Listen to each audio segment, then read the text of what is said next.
Coming up this week on the Course of Life podcast, we had a jokester in contention at Napa.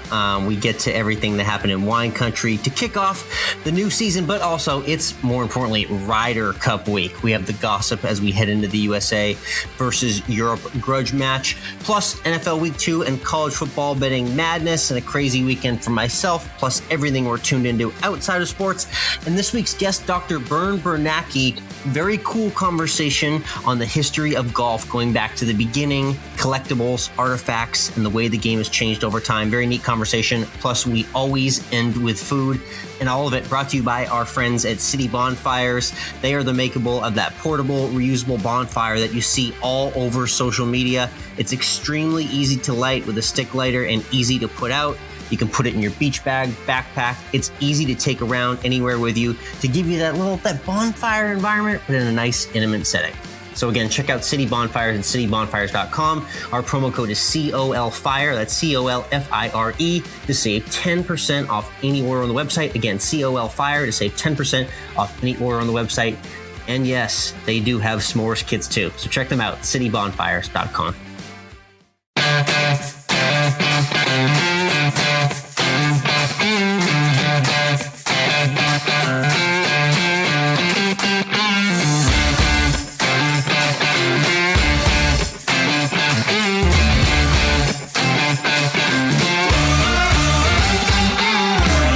Interwebs, and welcome to Course of Life, part of the Morning Read podcast network. We are proud to be presented by our friends at Desert Fox Golf and Toasty Snacks. I'm Michael, he's Alex. And Alex, the new golf season got underway in Napa, right next to the grapes that get mashed and turned into wine, thanks to the magic of science, fermentation, and all that fun stuff. I don't know. I don't drink it, so well said. It's actually crush season for the wine aficionados. I just learned there's a whole thing that's going on out there in Napa for the wine drinkers, but it was golf that we were actually paying attention to as we got the season going. And I was more impressed by Max Homa's facial hair than by him taking out a win. His third win now on tour. We can start saying he's a 3-time PGA Tour winner. He's a guy, And he's also probably going to win some money in the PIP. So he's rolling in dough. He is, yeah. I mean, obviously kind of one of the cooler personalities on golf for those that are in the golf social media landscape. He's one of those names that he's just not quite fully mainstream yet, I would say. But because of how hilarious he is on the internet and how great of a follow he is on Twitter, he's picked up a big following. And I feel like the facial hair just even further personifies kind of how ridiculous he is. He's a very self-deprecating guy that makes fun of himself at absolutely every corner of every day, of every round, every tournament he plays. So it's funny to see a guy like this succeed in actual real life, because then like he gets to the end of the week, he's like, oh, wow, like I can stop self-deprecating myself. I just won on the PGA Tour again. So he's becoming the real deal now. Like you said, getting that third win done. And he got a little pressure from Maverick McNally and a couple other guys in contention, but held him off by a shot in the end. You know, I am, though, really disappointed that Max Homa is now a 3-time champion, because this just means like he really won't come on our podcast. He really won't now. Now he's a big deal. He's won 3 times. He doesn't have room for small potatoes like us, which is too bad, because I think we're great. I think, golf can really benefit from us being here in this space. And Max would really be a great addition to the conversations we have on this podcast. Yeah, I think I remember asking him after win number 1, and here we are, number 3, unfortunately. So shout out to Max. Keep doing you, keep tweeting, and it was good to see him lift the trophy, mustache and all, to start the season. That was indeed. And also our boy Dylan Wu made his PGA Tour debut, made the cut. I mean, that's what's important, right? It's just like when you're getting out here and you're getting your feet wet and you know that you've got the card, you've got the season in front of you. It's like, just kind of catch your bearings and get used to what it's going to be like planning your week out, which he discussed when we interviewed him. Check out our archives for that conversation. But whenever we have these pros on, the difference between the tours, it comes with a lot of learning. You got to learn a whole new subset of courses and how to travel appropriately. So shout out for him getting it done. He got to Napa a little bit early. Did get to enjoy his time going to restaurants and wineries there, but also made the cut, played the weekend. So good start to a friend of the show there. Was indeed. Let's start talking about the big event going on this week. That is the Ryder Cup. at Whistling Straits, home to the 2015 bunker ground your club gate with Dustin Johnson, as you remember, on the that is right. I think that was the 72nd hole. He went ahead and just put that club down on the ground. The PGA Championship, didn't win.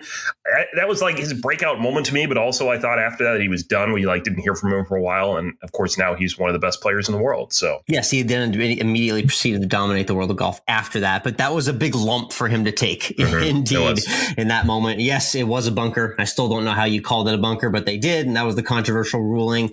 And this course has a lot of cool history now. They've had a couple of PGA Championships here. They've had a lot of other competitions here in recent years. It's a great, resort destination location for golfers as well who want to take that buddies trip. Our mutual friend, my buddy David, got a chance to play the course a few weeks ago. A little tidbit from him. I asked for a little scouting because it is Ryder Cup week, and he said the winds are unreal, Mike. Unreal. He said there was multiple drives where normally his 240, 250 ball went over 300 yards. And then there were actually balls where he thought they were going sideways, that he was hitting into the wind. So if that tells you anything, it tells you that there's going to be a lot of unpredictability with the golf ball once it's in the air this week. That's going to make for fun match play, indeed. It really is, which makes you wonder, are we really playing in the United States, or are we playing in Europe, or are we playing in a British links style course here? Yeah. Which begs the question through all of this. Team USA has only won 2 Ryder Cups in the last 20 years, and for some reason they're heavily favored in the odds right now. But is this Team Europe's one to win again? Are they? I feel like they're really the favorites here. I don't understand why the odds say something else. Yeah, and not only is it heavily favored, Mike, it's minus 187. USA is the favorite. For those at home that don't put money on anything, that means that you would have to bet $18.70 to win 10, to get back 10. Yeah. You'd have to place an $18.70 bet. Europe sitting at plus 188, so a $10 Europe bet wins you $18.80. So much value there for Team Europe bettors. Mike, I hate to say it. We've been leading up to this moment for a couple of weeks now. Are we going to turn our hands on our own nation in the name of winning some money? Because a Europe value bet just seems like completely obvious right now, the way things stand. I mean, there's 2 things going on here. One, if I'm going to lose money, I'd rather lose money with the opportunity to win than the other way around. That tells me where your head's at this week. Yep. And 2, I do legitimately have this gut feeling that Team Europe is going to win. What the skeptical question to ask Team USA, and don't get me wrong, we're here, we're red, white, and blue, and we're Americans by heart and soul. But the question to ask is, what makes anyone think, based on recent headlines, that this team is going to suddenly come together and find some sort of chemistry to get it done in a team competition format? Well, there's no headline that leads you to believe that's happening. I hope it is behind the scenes. I don't know what strings Steve Stricker and assistant captains, and I don't know, are we going to get Michael Jordan there? Are we going to have Tiger show up out of nowhere for support? What are we going to do to garner any sort of magic to get this team together to play Europe this weekend? That's what I'm wondering. I don't know what you could do. Maybe bring Coach K in to give a rousing speech or something. I mean, I guess you could bring in Michael Jordan. You have Tiger Skype in. He could be there in person. I don't know. That'd be a nice public appearance for him to kind of show back up in the golf world. Rumors that could happen, Mike. So I'm watching out for that. I don't know. It would be interesting for sure. But Steve Stricker was asked last week when he was playing on the Champions Tour. A fan asked him on the first tee, "You going to put Brooks and Bryson together in a pairing?" he quickly shook his head and said, "I don't think so." That's confirmed not happening.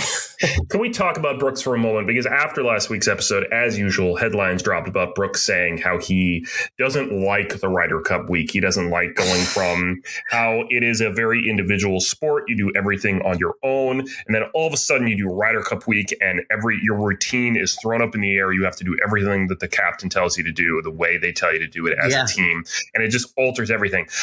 Now, there's people out there you see yelling that Brooks should leave. It's like, if you don't like it, you can leave and we can let someone else do it for you. But my problem with all this is that he is 100% right. You're throwing guys who do this sport every week in the same routine and you upend it.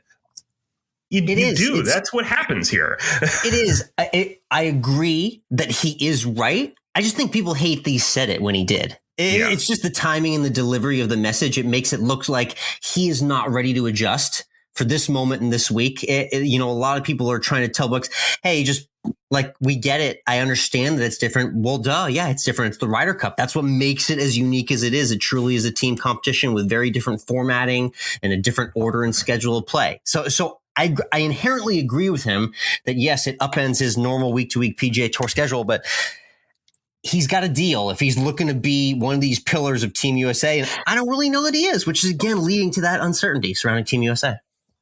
Well, I do have a feeling that Brooks could do better than Bryson because Bryson just destroyed his hands this week, and that's all we need. I saw that, and I love. Yeah, but side note, Bryson, as you watch him in the Ryder Cup, keep in mind he's already booked to play in a long drive competition on Monday afternoon next week. Yeah. So like wherever you think his head might be, like maybe he's just like already on to the long bombs and trying to hit it 500 yards with the long drivers on Monday. So needless to say, there are headlines aplenty heading into US versus Europe. We'll be watching it all. It starts early Friday morning. Whistling Straits, that's going to be a fantastic venue, regardless of what you think about what's going to happen. That's going to be a cool course to watch this all go down. Ryder Cup 2021. Good to have it back for the first time in 3 years. Yep, and we'll have our official picks up. Spoiler, we're probably going to pick Team Europe. Yeah, I mean, how about a tie? Plus 1,200 for a tie, Mike? Maybe we can go that way. I feel like it's really throwing money away. I want a potential to win money. I feel like a tie, you're really throwing it away when you go for a tie. Tough sell. So, yeah, Course of Life won an MWRNC for the picks by 1-0 Thursday this week from the actual Whistling Straits. All right, let's switch over to Tuned In, where we share what we're tuning into outside of the world of sports. It was a award weekend this weekend. Yes, we're back. We're on the award show beat. The Emmys returned. I feel like it hasn't been a year. Maybe it hasn't. I don't know. It just feels like the Emmys just happened, but they were back again. Nothing wrong with that. That's okay. I was at a concert Sunday night, but I got to see enough of the show to know that your guy, my guy, everyone's favorite coach, Ted Lasso, just absolutely swept house. It was a great night for that show. The Crown also taking a crazy amount of awards too. I knew you were a proud fan there in that moment. I mean, Roy fucking Kent is a god. So it's your guy. That's your guy. Yeah. So big night for the Ted Lasso fans out there. And shout out to the Emmys. It was good to see an award show. Again, we're getting fully back, not quite to the full stage auditorium, but a nicer venue, lots of precautions in place. And it was good to see everyone hand out the award safely. So yeah, award season, taking the turn into the fall now. What were you tuned into? So I actually watched the new Gunpowder Milkshake movie on Netflix starring Karen Gillan.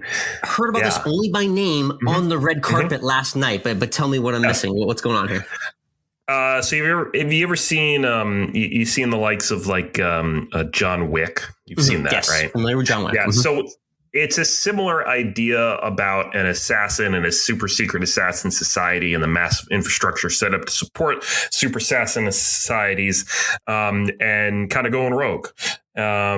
And it was, the more I think about it, the more I liked it and enjoyed it. It felt referential only because John Wick happened already and was made already, but there was a really good kind of different dynamic to it. There was a more of a family dynamic to this. It was a bit more of a family drama going on throughout the movie. And some good action scenes. I mean, Karen Gillan has kind of turned in, she first burst out on the scene in Doctor Who, and now she's a full-fledged action star. And I think she does pretty well in these roles. So it was good. If you're looking to kill a couple hours on Netflix, I would recommend it. Gunpowder Milkshake. Good suggestions indeed. That is what we're tuned into this week, and I think it's interview time. Let's get to this week's guest. Let's get into this week's guest. This may be the very first doctor we've ever had. I think so. Yeah. Unofficially, I think so. I went back into the records to try and confirm that, and I wasn't locating any other doctors, so this may be the first one. Yeah. But doctor or not, it doesn't really matter about what you guys are going to talk about. You're talking about golf history and memorabilia, because you talked with Dr. Bern Barnacki, who runs the Golf Heritage Society. Yes, that's right. This is for the history buffs out there. I know you love kind of rewinding the clock back to the origins of where it all began. We're talking early golf, artifacts, history, and collectibles of the game. What are the most valuable pieces in the world of golf? That was a good question he answered, and a few more things regarding an interesting piece of memorabilia that I shared from my childhood as well, too. This is a fun conversation with Dr. Bernacki. We'll get into all that in just a moment. But first, as always, this interview is brought to you by Desert Fox Golf, our friends of the show and the makers of the Phone Caddy. The Phone Caddy lets you strap your phone right onto the side of your golf cart, so it's easy to view and use all day long. No more fumbling around the dark spaces of your golf cart, dropping your phone on the seat, or even worse, onto the grass as you drive away. The Phone Caddy keeps you locked in safely, so you can stay locked into your round. It'll be the talk of your foursome, and it makes a great gift. And guess what?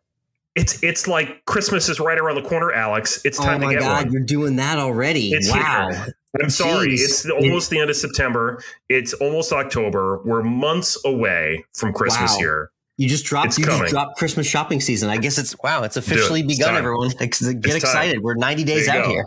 Love it. It's coming. So save 10% because you're going to get phone caddies for all the golfers in your world to stick in their stockings or put under your tree. So save 10% off your purchase with the promo code Course of Life. Get any number of colors. You can get something from the patriotic line, whatever you want. Save 10%. Promo code Course of Life. Their website, desertfoxgolf.com. Again, that promo code is Course of Life. The website, desertfoxgolf.com. Head on over there. Get yourself and all your friends a phone caddy today.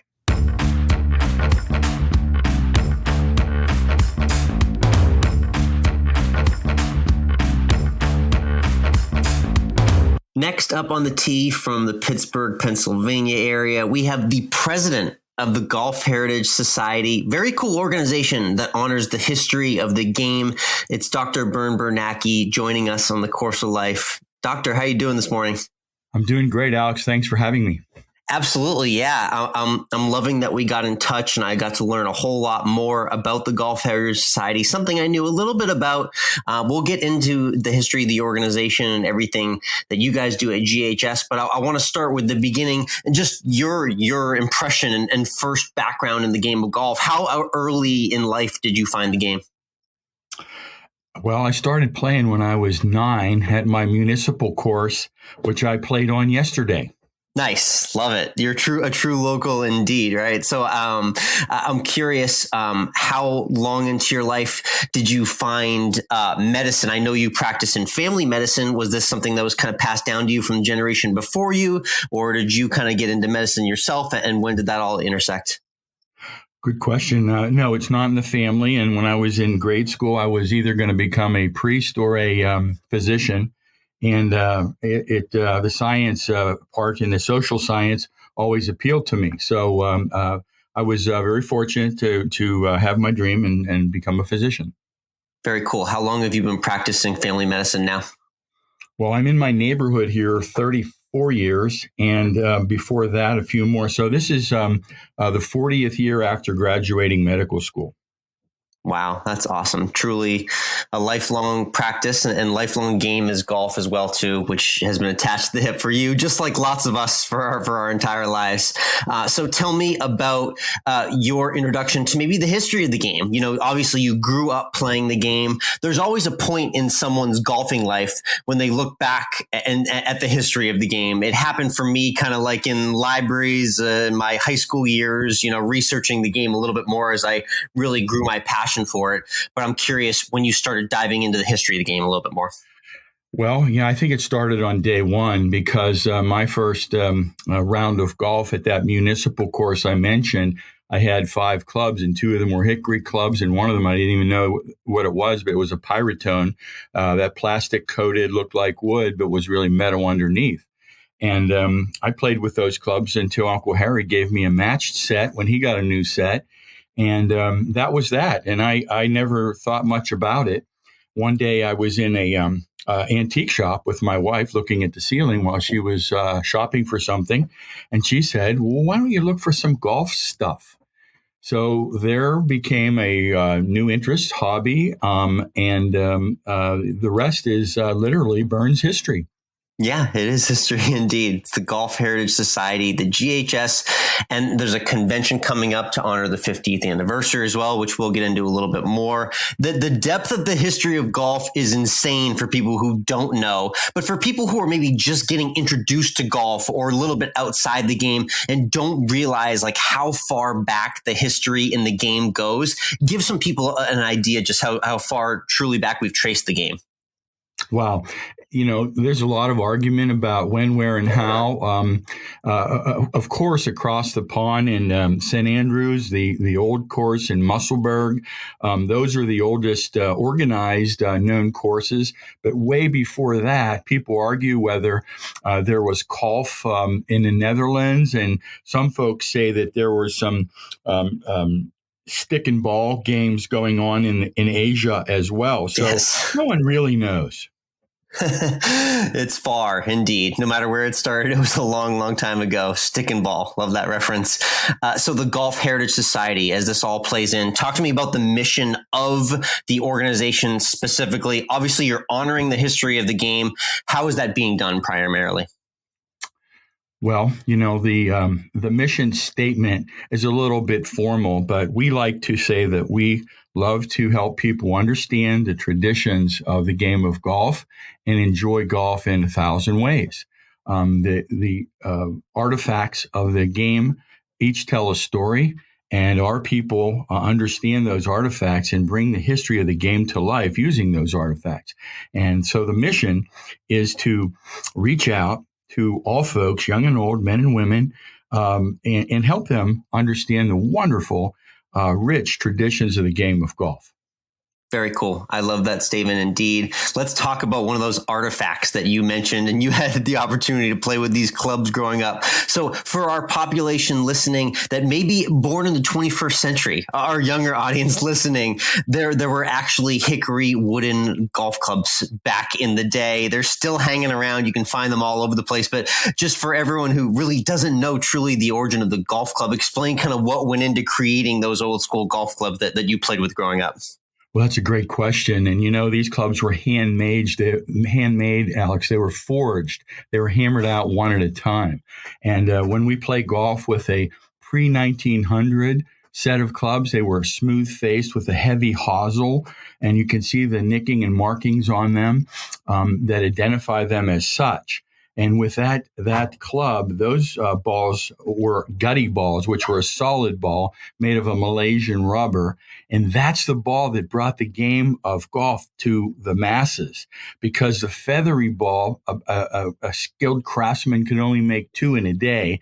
And it was the rich people that played those with those long-nosed wooden clubs. Those balls would last maybe a few holes so that only the wealthy could play that game. The caddies who carried the bags for the wealthy people found this packing material called gutta percha, which was put between furnishings and things that came overseas. Okay. And they would break off a piece, form it into a ball, and the ball started getting knocked around by the caddies. So now everybody could play the game. That's why Scotland became the home of golf, because everybody was doing it. Now, for the clubs, of course, they were wooden sticks in those hosels, and then they started to have more production and manufacture. So then lines were put onto the clubs. Dots were first, then lines.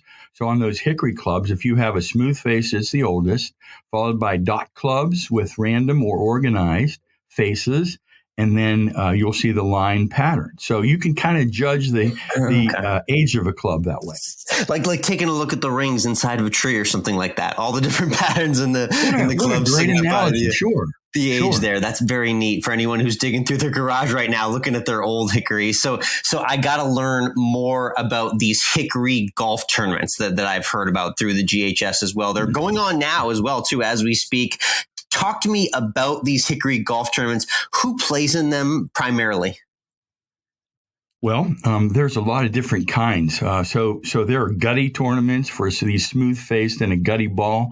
And there are the national championship for the U.S. Hickory Open is sponsored by the Society of Hickory Golfers, of which I'm a member, and they'll play a modern ball with 1900 and 1935 clubs. Okay, cool.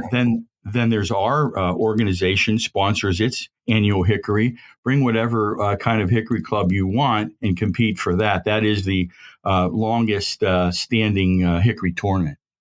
This is on my list. I've done a lot of interesting golf adventures, but I've yet to really participate in a full round with the old hickories. So I'd love to check this off my bucket list for golf someday. I'm curious, how does it actually play out? That's what everyone wants to know is like, okay, I've heard the old wives' tale that when you hit it smooth off the hickory, like there's nothing smoother than anything you could experience with maybe today's technology. But how do the scores in these hickory golf tournaments or the yardages or distances maybe compare to what we're seeing nowadays in golf? I'm going to respond to a couple of things you said. You're right. When you hit a golf ball squarely, it gives a real nice feel. You don't even feel it at all. The ball just takes off. Nice. Whether it's a hickory club, a Pyritone, a classic club, and it just goes. So the scoring, yesterday I met a friend who I played once before with, and he was visiting Pittsburgh. So I had a few hours. So I met him at the Muni, where we also, by the way, host the first tee of Pittsburgh. And I played hickory with him. The first hole I had a bogey. Second hole was the hardest, and we played over the road because the course was built before there were automobiles. Oh, perfect. So I had a 6 there. The next hole was a long hole, 407, and I actually got a par on it, par 4. And then back up the hill, I had a 5, and the par 3, I had a 3. So I was hot. Okay. So the players that are good players play in the U.S. Hickory Open and the National Hickory Championship. They'll shoot par with the balls that we play, and they play up. The courses are shorter because the balls are shorter, and that's how we do it. Very cool. There's a lot of information on these hickory golf events. If you want to learn more too, golfheritage.org. Definitely check that out. You did mention the First Tee. I want to shout them out. It's a perfect segue. First Tee Austin is our official charity sponsor here at the Course of Life, and we love working with them. I've got to visit the campus and talk with the director of the program. Tell me about your involvement with the First Tee programs and how you're kind of bringing these ideas and these collectibles and artifacts of golf's history to the youth that are coming up in the game. Alex, I'm going to assume we have about an hour and a half to just get started on that. Yes, we do, yeah. But the summary statement is we're really blessed to have the history of the game in the First Tee because it's a wonderful opportunity to teach kids about the core values that the First Tee teaches. I'm finishing up my role as a board member for the First Tee of Pittsburgh. We just built a replacement building for the original 1898 building. It wasn't really fit for the children to be in. But now we have the Arnold Palmer Learning Center, which is a facility that's dedicated to the teaching the history of the game of golf to those young people through the First Tee. They have a big play area, but we also use the clubhouse for the pro shop and a meeting place for the community to have meetings and have a beautiful view of the city of Pittsburgh while some of the folks can go out and play golf. So this is year 16 for the First Tee of Pittsburgh to take kids out with hickories and let them play. We start out usually by just having a conversation with the young folks about the ball and the clubs like we talked about earlier. And of course, they say, hey, can we play with these? So we do a chipping and putting. And at the end of that, they say, hey, could we take these out onto the course? Yes. And they play a few holes and they say, hey, could we play a full round with these? And, it's a great, great way to get them going. It's neat. It puts a new twist on the game they've already fallen in love with. I love that involvement with the First Tee. Great stuff you're doing there. Alex, there's one more thought about that. When we send them out with those clubs, we tell them, flip over those clubs and look at the back. There are what's called cleek marks. The maker of the club, the handmade club, one at a time or manufactured. You can tell who made it, where, and approximately when. So we ask the young people to pay attention to that. And at the end of the day, they'll know whose club they play. They'll go look it up, and they'll be attached to researching the history of the game of golf. Yeah, that's interesting. There really is a story behind each one of those that was made so long ago. Very cool. It's Dr. Bern Barnacki, the Golf Heritage Society, golfheritage.org is the website. Tell everyone about this 50th anniversary GHS convention. And from what I understand, there's also a trade show available for golf fans, anyone really to attend who's interested in learning more about the history of the game. What's coming up for you guys? Yeah, that shopping idea is really important and great. That's the trade show. I'm going to speak to that first. It's kind of like a shopping mall experience inside the hotel. In the grand ballroom, you'll see almost a half a football field worth of collectibles, old clubs, balls, ephemera, ceramics, paper products, programs, teas, everything around the game of golf and golf history. And anybody who's looking for anything to boost a collection or improve their golf club play sets of any era, we have it there. So it's a wonderful opportunity for us to show and tell and help people develop their emerging interest in old golf. Nice. And that's coming up soon. Tell everyone the details of the event and where it is and how they can find more information about it. Great, Alex. So we'll be in Greater Pittsburgh, just east in Monroeville is the neighborhood, at the Doubletree Hotel. And it's right by the Monroeville Mall. And it's going to be a wonderful 4-day event. The day before, we'll do a warm-up on one of our semi-rural courses. And then we're going to play Arnold Palmer's Latrobe Country Club, which is another 20 miles east. Yes. And we'll have our Hickory Championship. But the event itself will be at the hotel, and we have the usual educational opportunities for our folks. This year, we're doing something really unique, really different for us. We're recognizing the golf art in the game. And we have 7 notables in the game of golf who are going to do presentations in a roundtable about their work, what inspires them. And it's going to be a wonderful opportunity. Plus, their work will be displayed in and around the trade show. So it's a wonderful opportunity for people to get close to the artwork of the game of golf. Love that. So golfers and artists as well out there who want to attend in Pennsylvania, be sure to look up more information about that. Let's get to a few quick shot questions before we wrap up here with Dr. Bern Barnacki, president of the Golf Heritage Society. So talking golf collectibles specifically, the things I had to know, I'm curious, there's a lot of stuff out there that we know is worth a lot of money for being, whether it's an ancient or a rare or unique collectible. What do you know as being some of the or the most valuable golf collectible on the planet? And where would you potentially find something like that? Well, I had the opportunity to play the old course at St. Andrews. It's a great story, but their historian of the R&A watched me play golf with my hickories. And it was kind of an unnerving experience being on the first tee over the ball with 40 club members watching. But inside of the R&A are I think, 2 of the most revered collectibles that exist. Of course, the claret jug, which is the trophy of the Open, played in a rotating fashion in the Rota there. The other is just below it, and it's called Tommy's Belt.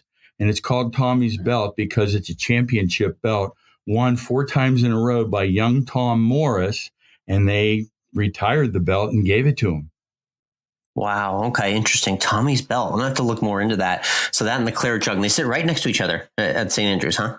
It's amazing. It's amazing. Very cool. Nice. One other valuable thing I did hear about on the internet recently regarding golf collectibles, I'd heard that there was an astronomical 6-figure price for a backup putter of Tiger Woods's back in the day that he used. I'm curious, just in terms of people interested in like Tiger Woods memorabilia or anything like that, is there lots of that stuff on the market? How do people find and get in contact with rare memorabilia like that? Is there some sort of auction network that only the richest of the rich know about? And how does that all go down? we cover the range. Yes, that putter was sold for $365,000. Yes, because Tiger held it, and that's a high end thing. You can find high end things with some of the collectors in our conversation in Golf Heritage Society, and we broker those things. The auction houses are usually dedicated to the high end, but we delight in those personal collectibles that are important to you. We never forget about those pencils and scorecards that we collect, because that's the first time we played a U.S. Open venue, or the first time we played with mom and dad. These are incredibly important personal items and collectibles in the game of golf.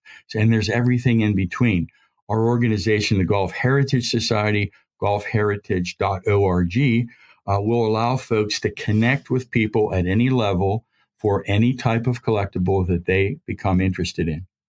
Very cool. Love that. Golfheritage.org. Again, I want to tell you a quick story. Maybe you can be a little bit of an appraiser for a moment, kind of like an Antiques Roadshow format here. I'll present to you what I think is my most valuable golf collectible that I own. I've got lots of autographs. I've gotten a Tiger autograph and whatnot, but it was the 1999 Bank of America Championship. It was a Champions Tour event in my hometown, and little 12-year-old Alex was lucky enough to be picked to be the standard bearer for a threesome that contained Arnold Palmer. So after I walked 18 holes with Arnold Palmer, he came out of the scoring tent and he handed me a signed golf ball, and it has the Bay Hill umbrella logo on it, signed by Arnold Palmer. And I've kept it to this day. I'm curious, what do we think that's worth? What should I be doing with that right now? Well, the monetary value is irrelevant.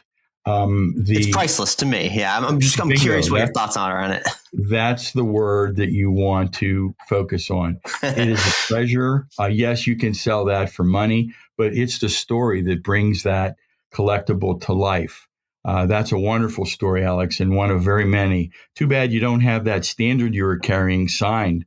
That would be a little more rare than the signed golf ball. But nonetheless, you have a personal treasure, and it has some economic value. That's wonderful. Yeah, that was unique. I love the connection that you had to Latrobe and Arnold as well, too. So I had to bring that up. For the kids out there, if you're standard bearing, get the sign signed as well by the player, in addition to that golf ball. Love it.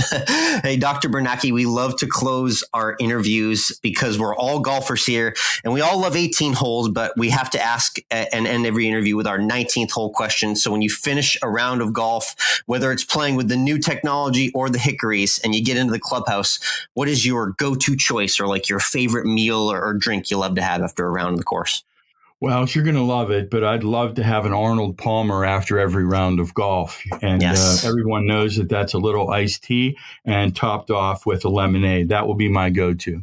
Yeah. Can't go wrong there. It's classic. Love the Arnold Palmer. Again, Dr. Bernacki and the Golf Heritage Society. It's golfheritage.org, and the convention and trade show. You can learn more about it at the website coming up soon. Thank you so much for hopping on, talking the history of the game, and looking forward to seeing more history chronicled by you as well. Alex, thanks for the opportunity. It's really been a lot of fun. Thanks so much.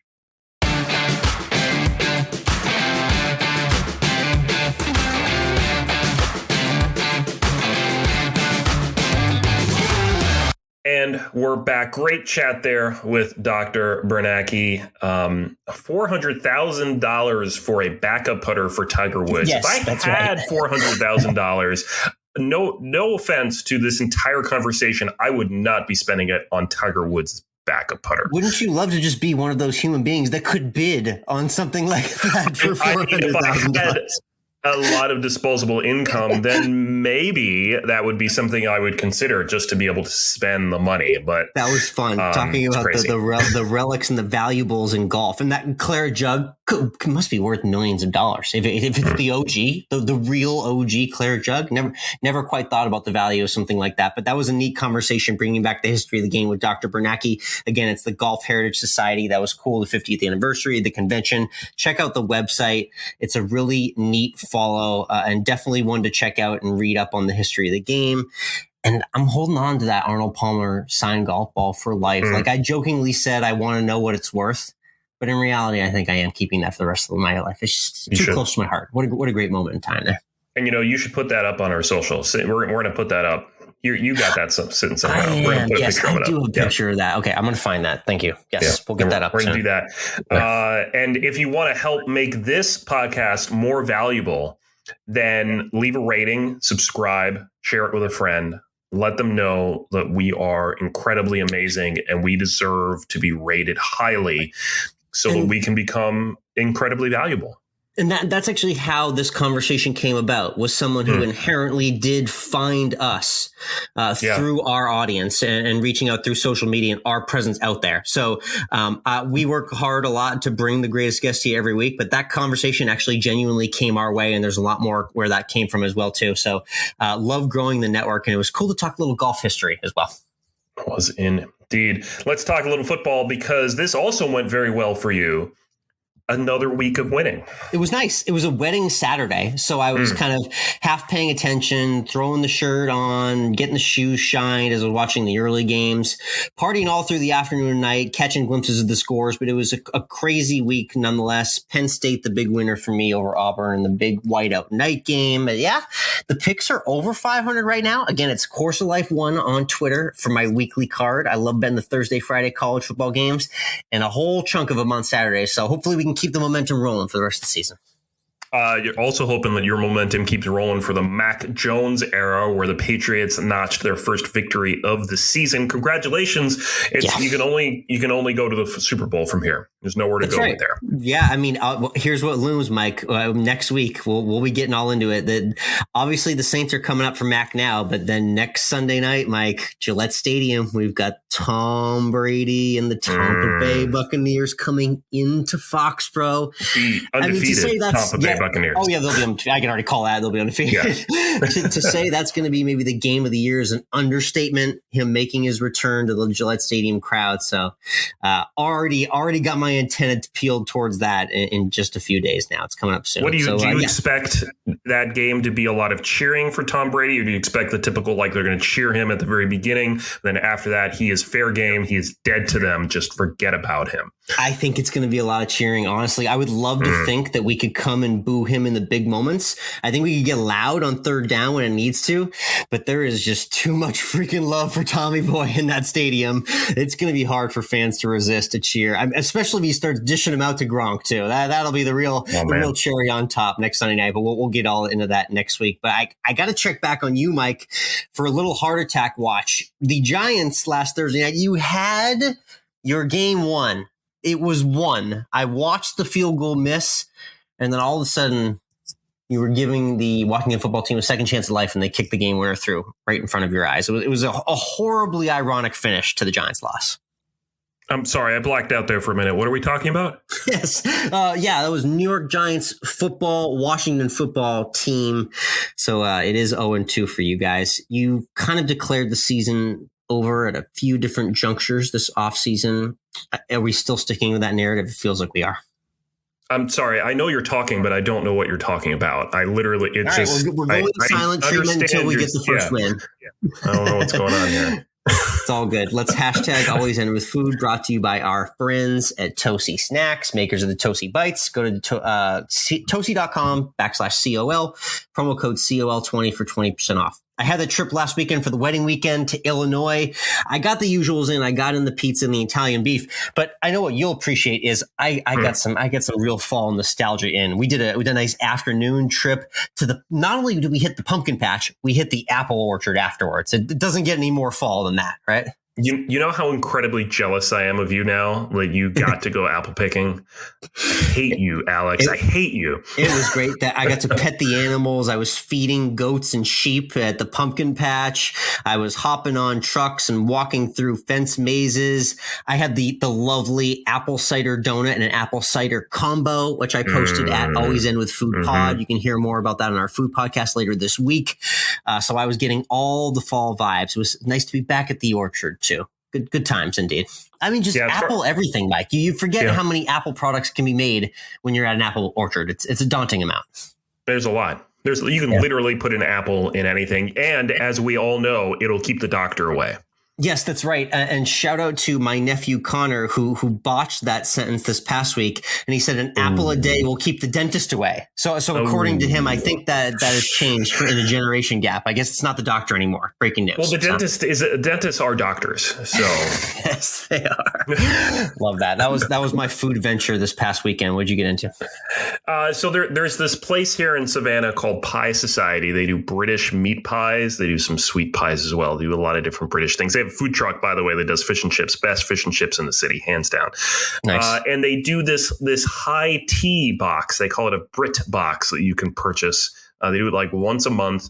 Not a whole lot of money, and it's high tea for two. And we bought it this weekend. The wife got it, and we met me during my lunch break while I was working this weekend, and we had high tea. Oh my goodness! What an eloquent little elevated experience for you and the wife there, huh? Yeah, it's meet out in a square. Now it was a lot. It was fantastic. It was a lot of carbs. I was feeling it like all day and into the next morning. I love that. But it was a wonderful selection of, we had like cucumber sandwiches. We had raisin scones with cream and jam.